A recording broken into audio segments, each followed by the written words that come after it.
Itong ating kauna-unahang Christmas party dito sa ating mga Auxiliary Volunteer Brigade ay binuo po ng inyong likod at ng ating mga kagawad. Ito po ay bilang pasasalamat sa lahat po ng inyong pagpupunyagi at pagsakripisyo sa ating pong kanya-kanyang lugar sa peace and order natin. At ang ating pong, siyempre binabati ko rin po yung ating mga kagawad na dito. Ang ating pong committee chair ng Peace and Order, si Kagawad Joe Apuli. Palakpakan natin. At siyempre po, ang committee natin sa Budget and Appropriation, si Kagawad Rinaldo Balbuena.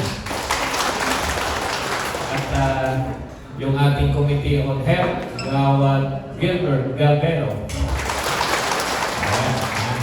Pagka nangangailangan kayo ng advice, huwag lang pera, nandiyan yung tatlo. No? At ito pong ating ginagawa ngayon ay bilang pasasalamat sa ating pong natatagumpayan ng ating barangay sa ngayon. Kailan lang po, noong nakaraang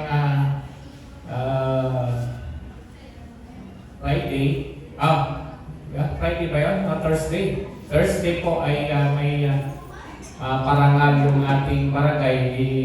I-share ko lang po. No? Tayo po ay